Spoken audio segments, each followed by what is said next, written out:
Je me suis réveillé en pleine nuit. Je ne suis pas un gars bizarre, mais je vous assure que j'entendais ces tentations, presque de manière audible. Eric Bledsoe était prisonnier de la pornographie. Il restait seul chez lui, jour après jour. Lorsque vous êtes seul avec vos pensées, assis dans un fauteuil, c'est horrible. Je savais que quelque chose allait mal. Quelque chose s'était brisé dans mon cœur. Eric avait grandi à l'église et avait accepté Christ à l'âge de 6 ans. Il s'était cependant éloigné de la foi après un conflit humiliant avec des responsables chrétiens à l'université. J'ai été très blessé par cela et j'ai ressenti beaucoup d'amertume. J'ai alors choisi de suivre tout ce qui pouvait me faire accepter. Eric abandonna ses études et alla s'installer à Nashville pour entamer une carrière dans la musique. Seul dans cette nouvelle ville, Eric trouva son réconfort dans la pornographie. Je ne voulais rien ni personne. Alors je me suis dit que c'était la seule chose vers laquelle me tourner. La pornographie a été un très bon narcotique, parce que j'y trouvais tout ce que je recherchais.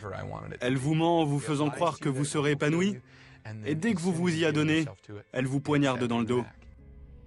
Il chercha aussi la compagnie des femmes et passa sans cesse d'une relation à l'autre. J'avais besoin d'intimité pour me sentir aimé, pour sentir que j'étais un homme, pour avoir l'impression de contrôler ma vie malgré le fait que tout m'échappait, et pour avoir une impression d'appartenance. Il se mit aussi à fréquenter un club de striptease. C'est alors que j'ai compris que j'étais malade.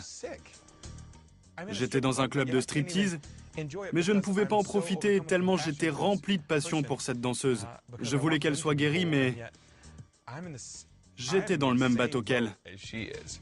Eric se tourna vers les seules personnes auxquelles il pouvait faire confiance, ses parents. Ils ne savaient rien de ce que je faisais. Il y a eu une grande discussion sur mes buts et mes valeurs dans la vie, et ça a été si fort qu'ils m'ont dit « Écoute, nous, on t'aime, mais nous sommes dépassés. Tu as besoin d'aide. » Eric alla consulter un médecin dont l'ordonnance le surprit. Il s'est assis et m'a posé 1000 questions à l'aide de son tableau. Il a commencé par le volet médical, puis c'est devenu de plus en plus personnel et même psychologique. Puis il a dit « Eric, il y a ce que tu crois et il y a ce que tu fais. Et les deux sont en telle contradiction que, et je te parle en tant que médecin, tu perds la raison. Si j'étais toi, en tant que ton médecin, et non pas en tant que pasteur, je pense que la meilleure prescription serait d'aller à l'église. » Eric retourna à Nashville et appela un ami qui devait justement se rendre à une conférence chrétienne. Ce dernier invita Eric à l'accompagner. Je savais que je ne pouvais pas dire non au Seigneur éternellement. Toutes mes peurs, mes émotions, ma honte et ma culpabilité hurlaient dans ma tête, sans discontinuer. Elle disait « Tu dois partir, tu ne devrais pas être ici. Tu vas voir quand ils sauront ce que tu as fait. Ils vont encore te rejeter. L'histoire va se répéter, etc., etc. » C'était si fort. Mais Eric s'avança ce soir-là afin de redonner sa vie au Christ. Lorsque j'ai pris cette résolution, tout s'est arrêté. Moi, aller devant pour parler à quelqu'un, il m'a fallu une soumission totale, tellement j'étais allé loin.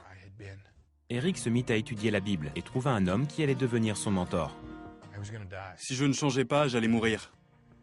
Peut-être pas la semaine qui suivrait, mais j'étais sur un chemin qui allait me conduire soit à m'ôter la vie, soit à la perdre, à cause de la dépression et la solitude.